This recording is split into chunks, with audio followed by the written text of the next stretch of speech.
Please join me in giving her a warm welcome. Bem-vinda.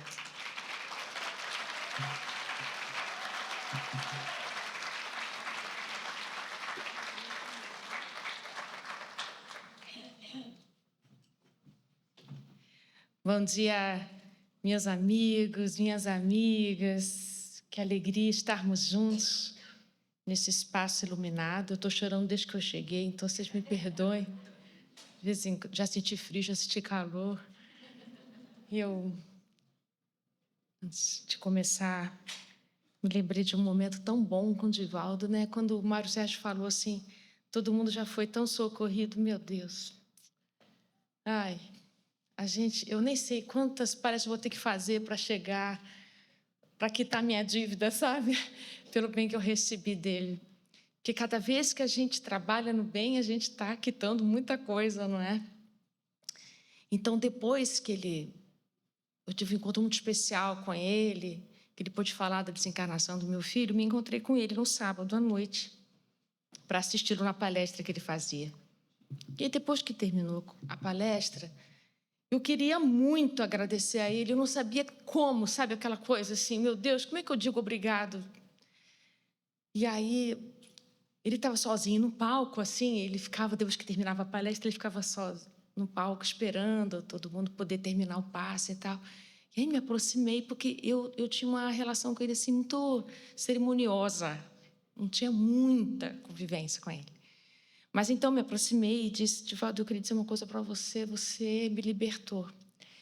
Porque a informação que você trouxe para mim, meu Deus do céu, tirou toneladas do meu coração, eu não sei nem o que dizer, muito obrigado. Eu sei que não é você, você vai dizer, não sou eu, minha filha, mas eu quero dizer para você porque é você. Foi através de você, eu não sei para quem dizer, então recebe aí, entrega para quem tiver de ser e tal. Aí ele falou assim, até que enfim, né, minha filha? Que queria dizer assim, estava na hora de você se libertar, tem muito trabalho para você fazer, você precisava tirar essa cangalha aí, né, do seu coração. Mas aquele até que enfim, minha filha, foi muito bom para mim.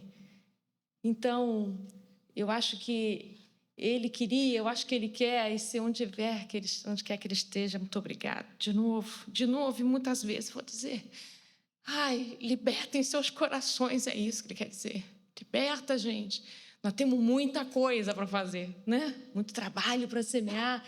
Vamos tirar esse tanto de milímetro que a gente tem, o nhenhenhé que a gente tem no coração, tirar isso. Vamos, né? Eu estive com ele em novembro, e foi a última vez que eu pude estar com ele, e logo em seguida ele desencarnou. Então, gente, ele trabalhou até a última gota. Ele é um exemplo para a gente, né? O que a gente está esperando para começar? E a gente ainda fica com, eu não estou preparado, eu não estou isso. Vamos parar com isso, vamos, porque a gente tem uma referência de excelência, que a gente conviveu de muito perto. Muito obrigado. Obrigado demais. Olha, Deus queira que eu saiba manusear aqui. Tem um Enter Passcode. O vídeo já está no slide, tá? Tá. Tá bom. Always in English here. Vocês viram meu livro em inglês, gente? Que chique que ficou ela falando. Words for Soul. It never works. See, it's how it works. So it never works. So I have to. Você me falou que ia acontecer isso. Ele me avisou dessa possibilidade. Então, enquanto ele está colocando aí, it's okay. Eu vou te dizer para você, yes, e você vai. Next. Eu tenho que falar tudo isso? Next slide? Ok, pode ser? Aqui. It's ok. Bom, eu decidi fazer slide de ontem para hoje. Eu tinha preparado sem slide. Eu disse, não, acho que eu vou botar, porque acho que eu vou ficar muito nervosa, então eu botei. E antes de eu falar do tema, eu queria dizer uma coisa para vocês. Assim, Kardec tem uma coisa boa para dizer para vocês que estão trabalhando aqui. Vocês sabem, Kardec, quando começou a criar os grupos de estudo, né? começavam a mandar cartas para ele, assim, como é que a gente faz, então? Como é que a gente divulga o espiritismo? Como é que a gente estuda o espiritismo? Enfim, e... Moço... Yes. Fica aí, moço. O problema é que eu ia ler aqui, lá como é que eu vou ler?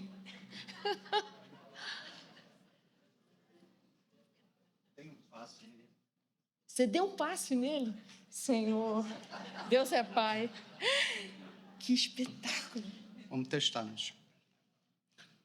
Aqui é o next slide. Aqui é o próximo. Mas Só isso, clica. é porque aqui tem um pedaço que não está lá. Já foi. Aí clica no próximo. Foi? Não. Não. Não. See? O problema está aqui.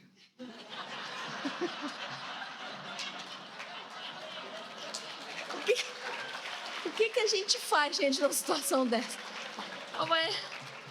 Bom, e Kardec deu uma resposta muito bonita que eu não tenho condição de ler, mas essa é a resposta dele.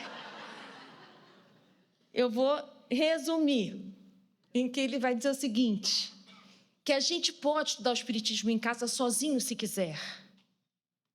Você pode decorar os livros, você pode fazer o que você quiser. Mas não seria muito justo isso. Porque se o espiritismo ilumina seu caminho, ilumina a sua vida, como assim você vai ficar com esse conteúdo dentro de casa, no seu cofre? Isso seria, ele diz, uma espécie de egoísmo, não? Então, e também tem mais, o espiritismo chegou para nós pelas mãos de muitos. Para ele continuar seu caminho, precisa de muitos para poder seguir. Então, o espiritismo agora, a bola da vez está com a gente. Então, agora é a hora da gente continuar fazendo parte desse fluxo, porque cada vez que a gente divulga o espiritismo, a nossa alma se transforma, ilumina, muda, mexe.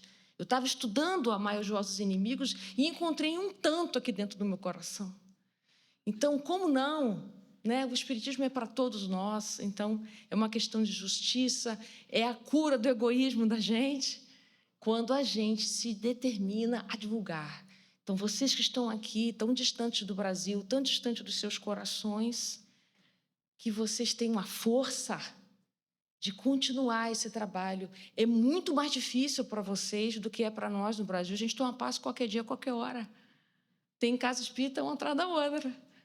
Né? Vocês, para poderem ter um instante... Eu estava vendo lá em Boston como é que é. Para eu poder fazer a palestra, todo mundo chegou com as cadeiras, com os bancos, com as mesinhas, montaram a sala de evangelização. Isso eu estava chegando. Estavam montando a sala de evangelização, a sala das palestras, para a palestra começar. Então, todo dia tem que arrumar para poder fazer uma reunião. Minha nossa, assim, vocês estão de parabéns. Parabéns mesmo. Então, força, continuem, é assim. A gente lá do Brasil está vibrando por vocês também. Então, foi? Então, esse trecho é de onde a nossa palestra, o título da nossa palestra começou. Mas, gente, me desculpa. Muito obrigado aos organizadores desse evento, que me chamaram para estar aqui com vocês essa manhã. Agradeço muitíssimo. Eu estou me sentindo muito honrada. Estava mais nervosa ontem do que agora, mas muito feliz de estar com vocês, tá? Muito obrigada mesmo. Bom, então, o nosso título vem desse trecho do Evangelho que está em Mateus, em que Jesus está dizendo que ele não veio destruir a lei, pelo contrário, ele veio dar cumprimento. Ele veio confirmar, ele veio estender, dar novo sentido. Então, nesse trecho do Evangelho que Mateus vai descrever, ele vai dizer assim, ouvistes isto, mas em verdade eu vos digo tal, tal, tal. Ouviste isto, em verdade vos digo. Então, amarás ao teu inimigo é o trecho em que ele vai dizer, em verdade vos digo, amarás o teu inimigo. E ele vai dar novo sentido para isso. É uma frase difícil para nós. Porque quando a gente pensa em algum inimigo, quando a gente se sente atacado por alguém, o que a gente quer é um grande afastamento. Amar nem pensar. Então, quando a gente vai conversar sobre esse tema, amai os vossos inimigos, nós precisamos visitar o amor, não é? Nós vamos precisar visitar esse sentimento que pede de nós muito exercício e diferentes pontos de vista. Moço, do clique, assim, dá para eu ver o slide? Tem jeito de eu ver? Porque eu não consigo ler. Tem alguma possibilidade de trazer para mim o slide? Ah, né? Então, mas aí... Ah, boa, boa. Boa. Eu vou bagunçar a filmagem, não é? Então, põe ele grande, por favor. Não, peraí, volta, please. Não tanto. Ok. Mateus, ok. Ah, peraí. Foi essa frase que eu me referi. Se a doutrina fosse só uma satisfação pessoal, seria uma espécie de egoísmo.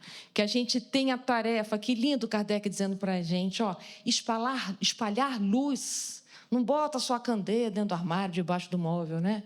É isso. Então, pode ir. Então, Revista Espírita, dezembro de 1861. É belíssimo esse texto. Bom, então... no Evangelho, amai aos vossos inimigos, bendizei os que vos maldizem, fazei bem aos que vos odeiam e orai pelos que vos maltratam e vos perseguem, para que sejais filhos do vosso Pai. Olha que coisa, né? Que coerência, porque esse trecho vem depois das bem-aventuranças. E nas bem-aventuranças, ele diz lá, bem-aventurados os pacificadores, porque serão chamados filhos de Deus. E olha de novo ele falando, olha... Sejais filhos, claro que nós somos filhos, mas assim, quando a gente toma essa tarefa de sermos pacificadores, quando a gente ama os nossos inimigos, a gente está legitimando esse lugar, se apropriando desse lugar de filho de Deus. Nós somos originariamente divinos e filhos de Deus, mas como a gente experiencia esse lugar? A melhor maneira de experienciar esse lugar, de sermos reconhecidos como tais, é quando a gente trabalha a pacificação, que é amando os nossos inimigos. Mas vamos conversar melhor sobre isso, né? E aqui Jesus está convocando, você que já conhece a verdade, precisa agir diferente da massa ou daqueles que são ignorantes da verdade. Nós não podemos nos assemelhar aos que não conhecem a verdade. Se a gente vê, se a gente já sabe, não podemos nos comportar igual. E é disso que ele está exortando. Sede vós perfeitos, ou seja, busca isso, né? Esse aprimoramento, essa mudança. Pode seguir? Mas como é que alguém se torna nosso inimigo? Né? Para a gente amar os nossos... Vamos andar um pouquinho para trás. Como é que alguém se torna nosso inimigo? Primeiro lugar, a coisa importante da gente conversar sobre isso é que, deixa eu falar daqui para ver todo mundo melhor, os nossos vínculos, as nossas relações afetivas, elas são, eu nem vou tocar porque você disse que o problema está aqui, então... O problema estava comigo. Senta aqui, please, seja meu protetor tecnológico espiritual. Toda relação humana, todo vínculo, ela é de reciprocidade, né? Os nossos vínculos, pelo menos nesse nível evolutivo que a gente está, amor tem a ver com reciprocidade. Então, é o tempo todo dar, receber, dar, receber. Onde é que enguiça? Quando eu dou mais do que recebo, recebo mais do que dou, me nego a dar, me nego a receber. Quando eu rompo, desequilibro essa rede. Então, quando é que a coisa encrenca, Alberto Almeida, né? Para a gente se tornar inimigo de alguém ou alguém se tornar nosso inimigo, vice-versa. É quando há um desequilíbrio nesse dar e receber. Então, eu me sinto dando muito naquele vínculo e recebo pouco. Ou aquilo que eu dei para a vida não me deu de volta. Esse sentimento que acompanha o desequilíbrio chama-se sentimento de injustiça. Quando é que a gente fala assim, nossa, eu fui muito injustiçado? Quando eu senti que eu fiz minha parte, que eu fiz muito, que eu dei muito, e isso não chegou para mim na mesma medida desse meu esforço. Então, esse sentimento de injustiça vai trazendo para o meu coração mágoa, ressentimento. Então, quando a gente fala de inimigo, a gente tem que pensar em desequilíbrio, sentimento de injustiça, é por aí o caminho. Então, quando a gente, quem tem experiência de reunião mediúnica e escuta o diálogo fraterno que acontece ali, qual é a queixa que os espíritos adoecidos vêm dizer para a gente? Ele se sente muito injustiçado. E, aliás, não entende por que a gente está olhando aquela pessoa que ele tanto odeia, que ele tanto tem raiva, com bons olhos, porque ela não merece. O que ele está dizendo? Eu dei muito para essa pessoa, eu fui muito bom para essa pessoa, nós fizemos tantas coisas juntas e eu não recebi dela o que eu esperava receber. Então, nas inimizades, o que a gente precisa trabalhar para poder curar essas inimizades, esse sofrimento, esse desamor, é a gente buscar o equilíbrio, como tudo é na lei divina. Tudo na lei divina tem a ver com equilibrar. A gente está se equilibrando perante a lei divina. Então, quando a gente se sente dando pouco para a vida, dando pouco para os nossos entes queridos, a gente começa a sentir muita coisa difícil no nosso coração. Vamos sentir culpa, às vezes sentir vergonha, muitos sentimentos difíceis. Então, a inimizade que hoje se manifesta, esse ódio recíproco que às vezes acontece, porque nem sempre é recíproco, às vezes é de um lado para cá, mas eu não tenho isso para com o outro, tem a ver com algum desequilíbrio. Então, a gente precisa buscar justiça, precisa buscar equilíbrio. Só que a nossa maneira de buscar o equilíbrio é que é complicado. Ei, gente, eu consegui. Rapaz, você é demais, muito obrigado. O problema é que a gente equilibra sem saber que a gente está equilibrando, mas o tempo todo a gente está equilibrando. Mas nós podemos equilibrar equivocadamente. Então, as relações que estão adoecidas com esse grau de inimizade, de desavença, de sofrimento, né? Quantas vezes a gente vê numa reencarnação isso? No livro Vida e Sexo, no capítulo Desvinculações, Emmanuel explica tão bem isso. Ele vai dizer o seguinte, que as inimizades, os sofrimentos que nós estivemos, travando aqui, porque a gente se desequilibrou no dar e receber. Quando a gente reencarna, nós vamos reencarnar num papel diferente, porque a nossa tentação é grande de repetir o desequilíbrio. Então, nós vamos encarnar num lugar diferente, num laço afetivo diferente, para equilibrar. Então, é por isso que temos uma relação pai e filho muito difícil, entre irmãos muito difícil, mães, filhos e assim por diante, porque ali estão inimigos, ou seja, injustiçados, ou seja, desequilibrados no dar e receber, numa nova experiência, num papel diferente, convocados a outras experiências afetivas, não é? Então, quando a gente está numa outra experiência afetiva, eu me lembrei aqui do caso do Ildeu e da Marcela no livro Ação e Reação, em que Ildeu vai ter 2 filhas que, no passado, ele desencaminhou, as 2 participou, ele também se desencaminhou, né? Sexualmente, afetivamente. Então, ele agora está no lugar de pai das 2. Olha só, outro laço afetivo, outra chance de equilibração. Então, o tempo todo, veja, os processos reencarnatórios são terapêuticos porque eles estão ali com uma oportunidade de equilibração. Então, eu, num outro lugar, eu sou obrigado a me comportar diferente. Nem sempre a gente consegue. Podemos, por exemplo, no caso do Ildeu, não está escrito lá, mas eu imagino. Vamos imaginar que ele seria um pai muito ciumento dessas meninas, muito apegado, não deixa as meninas se desenvolverem, porque ainda está muito agarrado às suas experiências anteriores. Mas foi só um exemplo. Mas o que eu quero dizer, a gente, enquanto está aqui convivendo com os nossos desafetos, nós fazemos muitas equilibrações equivocadas. a reencarnação funciona como oportunidade de equilibração saudável. Mas vamos ver, eu trouxe alguns equilibrantes equivocados. Adoecimento é um equilibrante equivocado.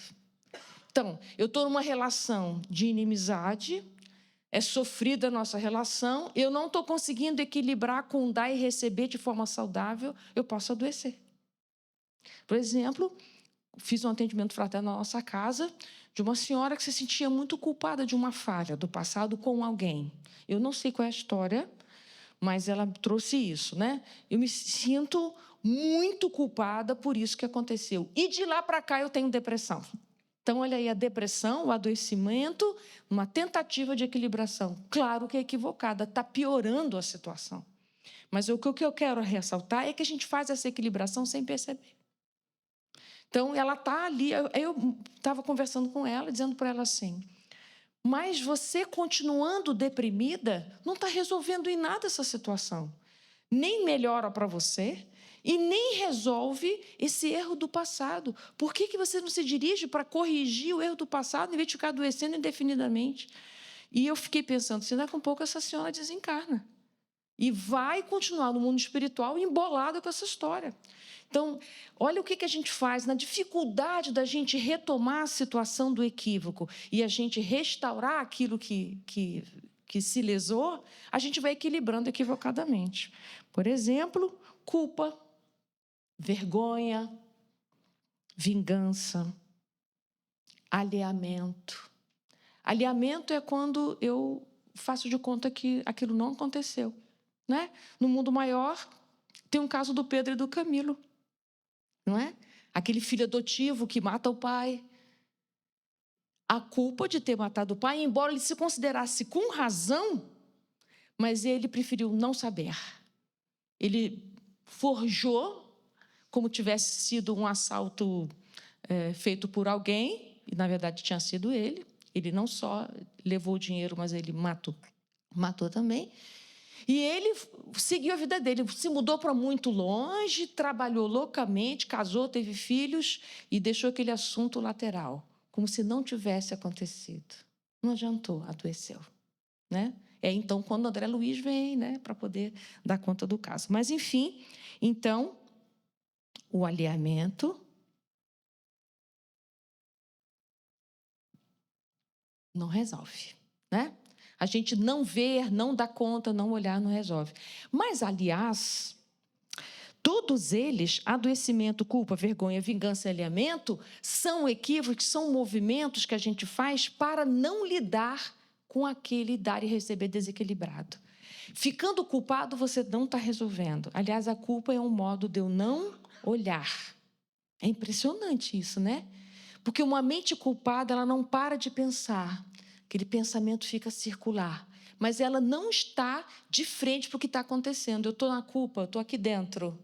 Uma outra coisa é eu me dirigir para resolver. Olha, sabe aquilo que aconteceu? Eu quero resolver. Eu estou de frente. A outra coisa é eu não devia ter feito isso. Que pessoa terrível que eu sou. Que coisa ruim. Olha, enquanto eu estou aqui nessa autoacusação, eu não estou lidando com o fato. Sim, eu falhei. Sim, eu deslizei, todos nós deslizamos. Então, eu poder admitir o meu movimento é o caminho da cura, mas às vezes a gente não consegue numa encarnação isso, vamos levar mais um tempo. A vingança também. A vingança tem o mesmo propósito. É para equilibrar a raiva, o ódio, o ressentimento, mas ela não cessa, ela não passa a dor, ela anestesia temporariamente. No dia seguinte, você vai ter que intensificar essa vingança. Né? Uma vez eu conheci uma senhora também lá do centro, que ela tinha uma raiva muito grande do marido, que ele não tinha procedido muito bem para ela, ou seja, ela deu mais e sentiu que recebeu pouco. Tinha uma raiva muito grande dos procedimentos, ele havia traído, enfim, aquelas histórias complexas. E aí, cada dia ela criava uma vingança maior. Então, cada vez que ela vinha para o atendimento fraterno, a vingança já estava gigantesca. E aí eu falei para ela, você já reparou? Só a vingança da semana passada tinha um tamanho X, agora é 2x, né? E ela respondeu de um jeito muito engraçado. Não vem você com essa conversinha, não, porque eu gosto. Quando ela diz eu gosto, ou seja, me alivia. Quando eu me vinco, me alivia. Mas depois a dor volta. Aí eu falei, mas então, se a dor volta, esse método não está bom. Que remédio é esse que você está arranjando? Que a cada vez que você se vinga, em vez de você melhorar, você está piorando. Ô, meu querido, muito obrigado. Daqui não tem onde eu pôr. Então, o bom de pensar... Vou botar aqui, ó. O bom de pensar que a vingança não alivia, não resolve, é que eu preciso encontrar outras estratégias. Aliás, todos esses equilibrantes pedem de nós uma nova estratégia, né? Vergonha também não. Todas elas são estratégias de não lidar diretamente com o que eu preciso resolver. Então, nós temos aí uma ambivalência que, ao invés de resolver, promove mais sofrimento. Isso que é o mais difícil da gente compreender. Eu quero sair daquele sofrimento, daquela raiva que eu sinto, daquela pessoa da qual a gente se embolou, né? Mas quanto mais eu tento sair por equilibrantes equivocados, mais sofrimento. Então, eu coloquei aí que a gente fica numa circularidade obsessiva. Eu quero me afastar, mas eu não me afasto. Eu continuo no meu pensamento. Olha, mesmo no alinhamento, eu estou mais junto do que eu posso imaginar. Mesmo no alinhamento. Eu coloquei aí a questão 781, porque Kardec pergunta na Lei do Progresso se a gente pode paralisar a Lei do Progresso. Claro que não, mas que a gente pode complicar o progresso, pode. Isso é uma maneira da gente complicar o progresso. A gente não retrograda, mas a gente pode demorar e ficar circularmente em relações lesivas, querendo que a relação, forçando que aquela relação me dê o que eu me sinto no direito de receber. Então, eu não solto, eu não me liberto, também não liberto o outro. Aqui poderíamos enveredar pela questão do perdão. Eu não vou usar esse caminho, mas o perdão tem um fator maravilhoso aqui, porque o perdão é libertador. E quem está no pensamento da vingança não gosta dessa conversa, mas a questão do perdão é: quando eu tenho esse ato de perdoar no meu coração, sou eu que me liberto. O que vai acontecer com a pessoa é a lei divina que vai cuidar. Corre por conta das consequências das ações. Nós não controlamos o que a lei divina age. A gente precisa entender que o nosso lugar é muito pequeno. Quando eu perdoo, sou eu que me desato daquela confusão, porque a gente fica agarrado, segurando. Perdoar é solta e que Deus vai cuidar do que tiver de ser, isso não me cabe mais. Agora, cuidado quando você solta. Você fica, Deus vai cuidar. Aí não, aí você pegou de volta. Mas se você disser, sim, isso aqui foi muito doloroso para mim, muito. Está difícil de eu soltar. Mas eu solto por mim, solto pela minha saúde, solto e abro espaço para que a espiritualidade faça o que for o melhor nessa circunstância. Mas eu desisto de ser o carcereiro, percebe? Porque a gente quer vigiar, saber o que vai acontecer com aquela pessoa que me fez tanto mal. Eu quero que ela sofra igual ou mais do que eu sofri. Porque é o tempo todo isso. Olha a tentativa de equilibração equivocada que a gente tem. Eu quero que ela sofra, que ela sinta a dor que eu senti. Pensa que foi fácil passar. O que acontece? Então eu solto e aí tudo que eu senti fica tudo por isso mesmo? É isso, né?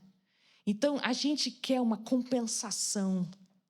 Então, olha como é que o nosso coração é infantil. A gente prefere ficar no sofrimento esperando essa equilibração desse jeito, porque a gente entende justiça assim. Mas se a gente começar a largar o nosso olhar e entender justiça de uma outra, de uma outra pegada, de uma outra visão, nós vamos entender que você melhorar é excelente. Você melhorar, você soltar, você se libertar, nossa, isso é que é justiça. Você esperar o sofrimento do outro para você se sentir equilibrado, isso é muito pouco para o nosso crescimento. Isso não nos auxilia, né? Então, trouxe uma frase de Pedro, primeira carta: não retribuindo mal por mal, nem injúria por injúria. Porque é uma tentativa de equilibração muito pequenininha essa, encurtada. Pelo contrário, bem dizendo, sabendo que para isto foste chamado. Aí eu botei o para isto aí, separado assim. Olha só, essa situação que você está vivendo, você está sendo chamado a dar um passo diferente. Mas você pode dizer não para esse passo. Claro, você tem livre-arbítrio para isso. Mas quais são as consequências de você dizer não a esse passo? Muitas vezes, quando alguém é muito magoado, né, vem falar, mas sempre eu que tenho que retomar, sempre eu que tenho que fazer as pazes. Ué, mas por que será que é sempre eu que tenho que fazer as pazes? Por que será?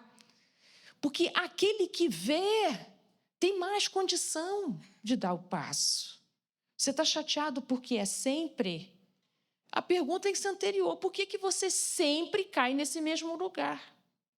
Então, não é para ficar chateado porque sempre você vai reparar, é perguntar por que você sempre está lá no escorregão. Uma vez estando, Deus tem paciência com a gente, vamos lá, para isto foste chamado. Você tem um pouquinho mais de conhecimento, você tem um grau a mais. A quem muito será dado, muito será pedido por isso. Se você sabe um pouco mais, por que você se recusa a dar o passo? O que te acontece? Qual é a criancice que você ainda está engatado, que não se liberta para o próximo passo? Como é bom quando a gente se liberta, né? Bom, agora é que é a hora do vídeo. Então, espera aí, deixa eu explicar antes de você botar. Rapaz, esse menino, meu protetor espiritual, tecnológico, espetacular.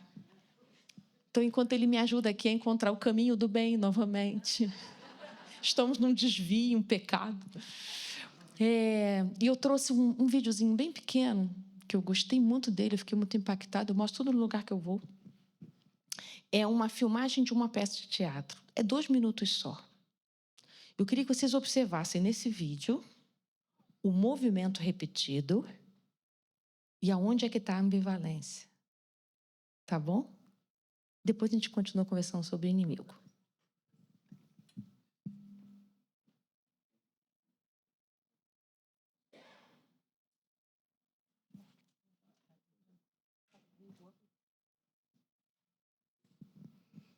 E sabe melhor do que eu dos meus slides. Quando a gente fala de inimigo, nós podemos pensar nesses inimigos que a gente pode se afastar fisicamente, mesmo com o coração doído, mas eu posso me afastar fisicamente, não é? Eu posso ir para o outro lado do mundo, posso morar lá no Japão, e meu inimigo ficou no Brasil. Mas há um outro tipo de inimigo ao qual eu não posso me afastar, porque não é possível me afastar. Onde ele está? Inside. Então, tanto Emmanuel como Joana de Ângeles se dedicam a gente se conectar com esse entendimento.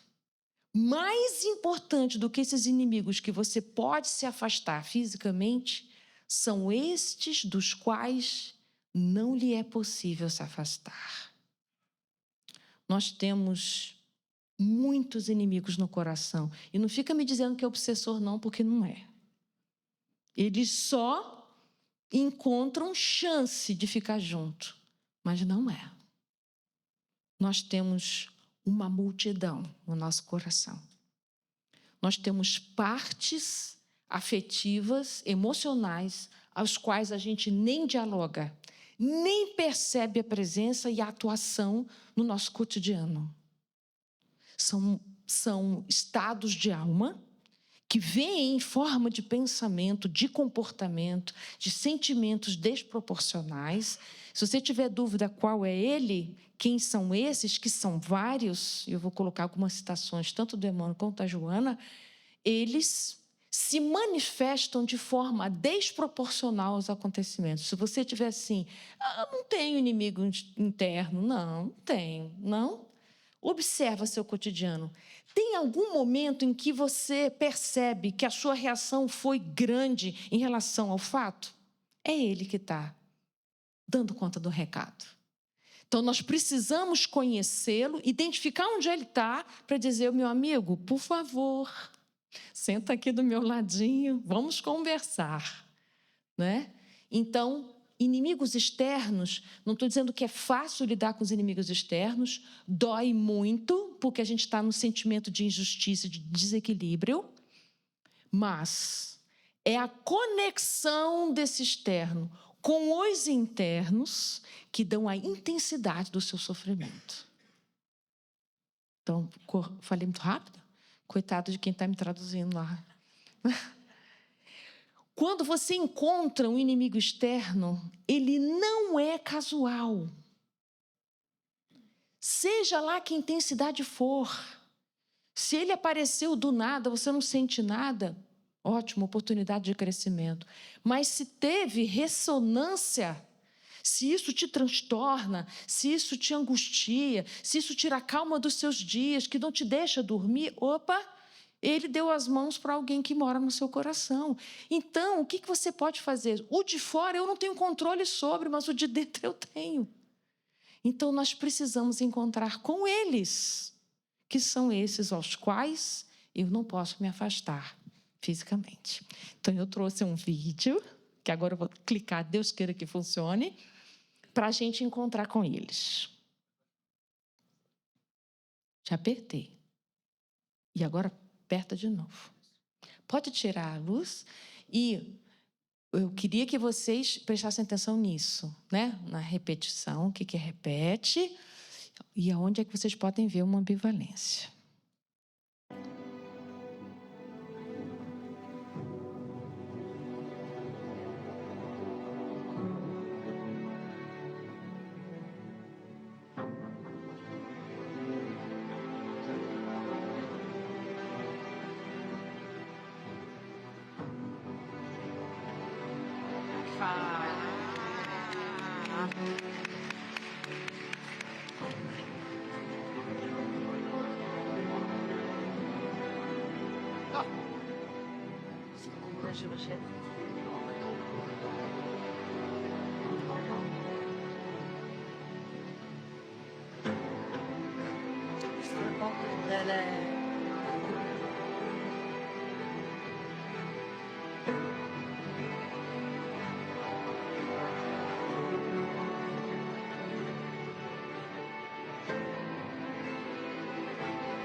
Ai. É.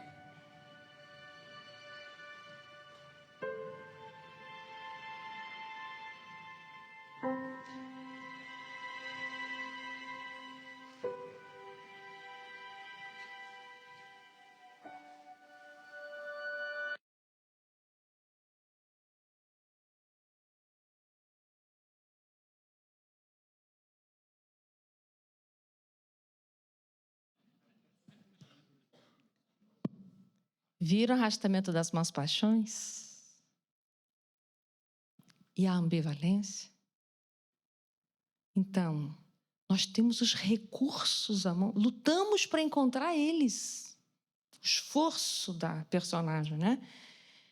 E quando está com o recurso na mão, Aí vem uma ambivalência. O que é preciso para a gente se curar? Precisa ter uma renúncia. E aí a gente guarda o recurso, tem um monte de justificativas, adora guardar, apego, e a gente não dá o passo de rompimento. Então, arrastamento das más paixões pede de nós rompimento. E aí nós somos ambivalentes.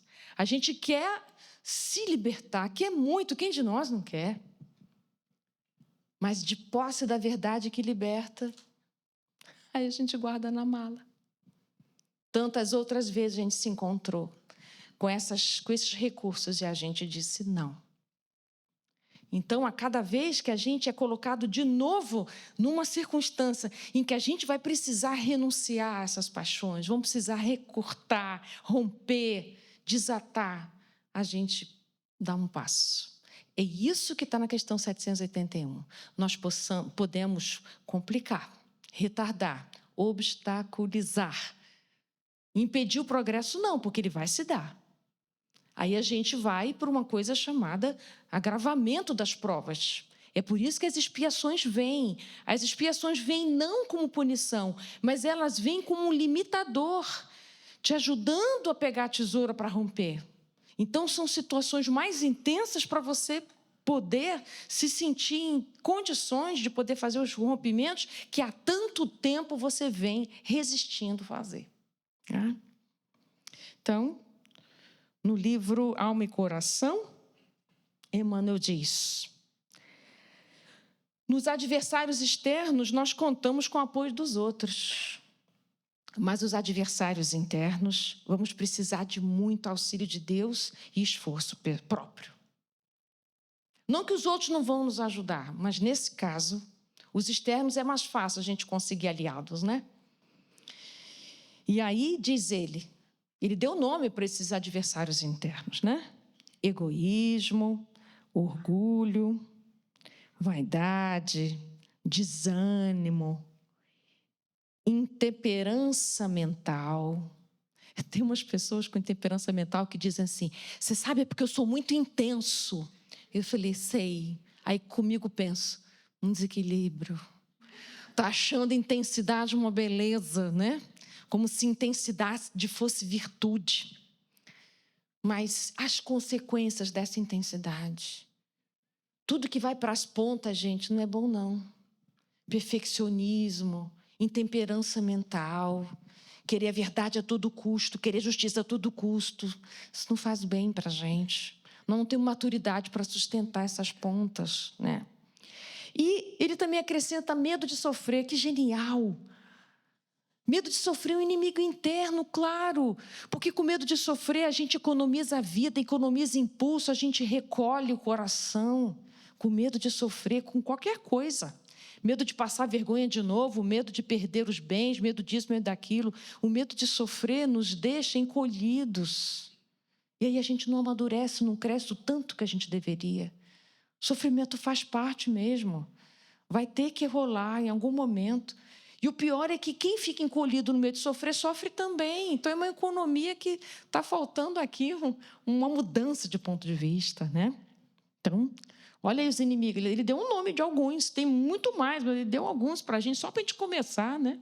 Quantos inimigos internos a gente precisa? Então, quando Jesus diz, amai aos vossos inimigos, que tal a gente começar a pensar, vamos amar esses inimigos internos? Amar quer dizer... Não quer dizer que eu vou dizer assim, que bom eu ter o egoísmo, que bom eu ter orgulho. Amar os nossos inimigos, eu preciso me aproximar, conhecer, ter compaixão, compreender suas razões, entender por que ele habita nosso coração, percebê-lo nas minhas atitudes. Vamos amar os nossos inimigos internos. Se a gente conseguir ter pelo menos compaixão por nós, quando a gente tiver esse tipo de comportamento, olha, ter compaixão por si não é ficar com peninha, não, viu? Ter compaixão por si não é você ficar relevando tudo, achando que é assim mesmo, eu vou progredir, a reencarnação está aí para isso. Isso tudo é má fé. Não. O que eu quero dizer com amar o inimigo interno é quando você se percebe egoísta naquela circunstância, quando você se percebe orgulhoso naquela circunstância, né? Dá um exemplo aqui, meu, bobo, assim, que tem a ver com vaidade, com orgulho, né? Eu fui numa determinada festa e tem uma pessoa, faz parte do meu grupo de inimigos externos, que faz a questão de, quando me encontra, fazer de conta que eu não existo no espaço. E que me incomoda toda vez que eu estou num lugar, e essa pessoa também está, e ela ignora a minha presença. E aí eu fiquei uns 5 minutos, que eu sempre fico uns 5 a 10 minutos brava com isso. Pô, de novo isso? Isso não passa, não. Meu Deus, caramba, já se passou 250 milhões de anos, a pessoa ainda está chateada com isso que aconteceu, algo do passado. E aí até que caiu a ficha assim, mas que lugar de importância é esse que eu estou me colocando, né? Por que essa pessoa tem que me cumprimentar? Por quê? Por que ela tem que me dar importância? O que está acontecendo comigo? Que eu estou achando isso?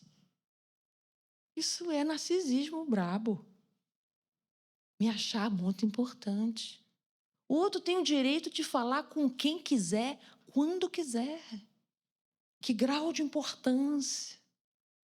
Isso é a carência da gente falando. Que eu me acho muito importante, eu me acho muito bom. Eu me acho isso, eu me acho aquilo. Eita, menos. Comum. E aí, quando a gente consegue entender esse lugar, aí a nossa compaixão pelo inimigo externo melhora. Então, quando a gente se encontra com o de dentro, o nosso olhar para o de fora é incrivelmente leve. Enquanto você não se encontra com ele, nós somos acusadores do inimigo externo. Aí, acalmou alguma coisa no meu coração. Passou a festa. Quando eu fui no toalete, que era comum, encontrei com a pessoa. E eu estava com meu coração leve. Fulano, que bom te ver por aqui. Oh, também foi bom. Um abraço, foi ótimo. Eu fiquei, aconteceu um abraço. Como é que aconteceu esse abraço? Que eu antes me encontrei com esse lugar. Então, pensa, é esse inimigo interno que dá essa intensidade tão grande para o externo. Quanto mais a gente retira super bonder, menos grude, né? Então, vamos cuidar daqui. É isso que Emmanuel está contando para a gente. Ah, eu trouxe ela. O teu inimigo básico não é aquele que te combate, que te persegue, que te detesta ou calunia. Antes, se encontra oculto nos tecidos íntimos dos teus sentimentos necessitados de elevação. Então, o nosso olhar para os outros só muda quando a gente muda esse olhar para esses nossos inimigos internos. Eu estava aqui pensando naquela frase de Jesus, quando ele diz assim: o olho é a candeia do teu corpo. Se teus olhos forem bons, todo o teu corpo será luz. Ai, é bonito demais pensar isso. Se teus olhos forem maus, todo o teu corpo será treva. Então pensa. Claro que Jesus não está falando do olho esse. Está falando da nossa perspectiva, do nosso olhar para o outro, para mim, para o mundo. Quando a gente tem puro coração, a gente pode ver Deus, não é isso? Bem-aventurados os puros de coração, porque verão a Deus. Então, o que é isso, ser puro de coração? É quando eu estou aqui cuidando dessas emoções em desalinho. Não é à toa que você tem esses companheiros internos aqui. É a sua tarefa cuidar deles. É nossa tarefa, por amor aos nossos amigos e aos inimigos, que a gente seja uma pessoa melhor. É a nossa melhor companhia. Quem será? A não ser eu mesmo, não é? Então, nesse livro Tesouros Libertadores, o título é incrível, é Inimigo Morboso, o título dessa página. Ela só fala dos inimigos internos. Esse inimigo que adoece, que consome, né? Nosso coração. Vamos cuidar do nosso olhar. Toda vez que seu olhar começar a ver só coisa contrária a você, quando você começar a ficar escaneando inimigos externos, opa, quem é que está dirigindo essa câmera que está olhando, escaneando o que é negativo? Quem está dirigindo isso é o seu coração. Então a pergunta é: o que é que eu estou precisando? Pergunta para o seu coração, porque as nossas necessidades afetivas, quando elas não estão cuidadas, quando elas não estão satisfeitas, nós fazemos escolhas complicadas. Todo mundo não sabe que não deve ir ao supermercado com fome? É por isso. Não vai fazer compra legal, você só vai comprar tudo que não presta. Porque a fome não te deixa escolher alimentos que vão demorar para serem preparados. A fome te pede urgência imediata de resposta. Então, você vai para o mundo com fome, você vai procurar tudo que é imediato. Você não faz boa escolha. De qualquer ordem. Emprego, namorado, qualquer coisa. Então, cuida da fome, cuida da carência. Você está vendo muito inimigo externo? Jesus diz: amai. Como é que eu posso amar quem me calunia, quem me persegue? Começa por aqui. Começa amando a calúnia aqui dentro do seu coração, a perseguição que tem no seu coração, a raiva que tem no seu coração. Começa a cuidar daqui, compaixão com isso. Vai cuidando disso, porque, gente, esses inimigos são mais velhos do que essa idade física. São inimigos que a gente está recolhendo e cuidando de muitas vidas.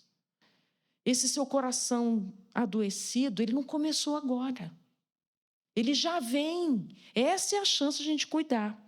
Não por acaso, sim, temos no Evangelho essa frase famosa: fora da caridade não há salvação. Certa vez eu estava numa Campinas, estava fazendo autógrafo dos livros, uma senhora numa cadeira de rodas se aproximou.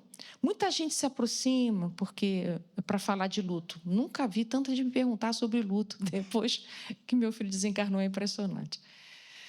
E aí essa senhora com uma dor muito profunda, um luto profundo, vários filhos desencarnados, e ela estava com um adoecimento incrível, né? Em decorrência desse luto. E ela me perguntou, muito sofrida: minha filha, como é que eu faço para passar essa dor que não passa no meu coração? Gente, eu te falar, a gente que é perguntado, é uma responsabilidade imensa responder. Eu, quando comecei a fazer palestra, eu não tinha ideia das consequências que é ser um orador. É muito grande esse lugar. Não estou falando de vaidade, não é disso. Da responsabilidade que a gente trava com corações desconhecidos. Pessoas que vêm me falar: você falou tal coisa, eu sei, meu Deus, tomara que eu tenha falado direito. O que foi que eu falei aonde? Porque a gente fala com o coração, mas eu sou falível, eu sou humana, eu sou estudante de espiritismo como vocês, eu não tenho nada de especial, não tenho nenhuma habilidade especial. Eu falo do meu coração, porque eu amo, nasci na doutrina espírita. É uma questão de justiça divulgar o espiritismo para mim, porque eu recebi muito. Eu tinha uma médium psicofônica em casa, que era minha mãe, um coordenador de reunião mediúnica, que era meu pai. Eu preciso fazer muito para dar conta desse crédito todo, né? Bom, então, quando ela me perguntou isso, eu disse: eu posso te dizer o que funcionou para mim. O trabalho. Foi o trabalho no bem que me deixou de pé. Eu espero que o trabalho do bem te ponha de pé, minha querida. Porque o Cristo precisa de você andando. Não aí, morrendo na cadeira de rodas. Vai, é o trabalho do bem. Para mim foi. É o melhor que eu posso te dizer. E numa outra circunstância, também na feira de autógrafos, um senhor chegou para mim e disse assim: olha, eu comprei seu livro só para conseguir falar com você. Eu falei: meu filho, não sabe isso não, você podia falar comigo ali fora. É que eu quero te fazer uma pergunta. Ai, Senhor, dai força agora para essa resposta. O que eu posso te ajudar? Quando é que o sofrimento para de doer? Quando? Quando você aceitar. Porque é isso. A gente tem uma dificuldade enorme de aceitar o que nos acontece. Seja por nossa ação ou pela ação do outro. Nós ficamos dizendo não, horas, dias, meses, reencarnações, dizendo não podia ter acontecido, eu não podia ter feito, e eu não merecia isso não era para mim. Olha o tanto de tempo que a gente... Mas aconteceu. Enquanto você está dizendo não, o acontecimento continua agindo na sua vida. Está na hora de você dizer sim. Aconteceu. Acabou. Quando a gente consegue dizer sim, aí acontece uma coisa muito bonita, aí que começa o luto. E só quando a gente atravessa o luto é que a gente renasce. Enquanto você está dizendo não, você não deixa o luto operar as transformações que a sua alma precisa. Porque o luto te leva a lugares que você nunca foi e nem jamais irias querendo. E eu estou dizendo luto de qualquer coisa, tá? Não precisa ser por morte de gente querida, não.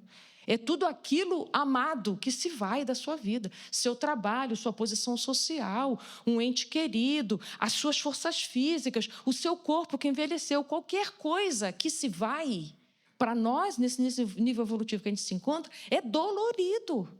Porque a gente queria permanência, não é? O Buda não diz que a nossa dor é a dor da impermanência, que faz a gente gerar apego? Então... Bom, aí meu tempo está correndo. Vamos lá. Então, trouxe de Paulo, portanto, meus amados irmãos, se você entendeu fora da caridade não há salvação, ou seja, precisamos do trabalho, da ação, do movimento em direção ao mundo para a gente se curar. Sede firmes e constantes, sempre abundantes na obra do Senhor, sabendo que o vosso trabalho não é vão. Ai, como me dá um quentinho no coração quando eu penso isso. Porque, às vezes, a gente é firme, é constante, trabalha no bem e aquilo não aparece, o resultado não aparece. Seu esforço é gigante.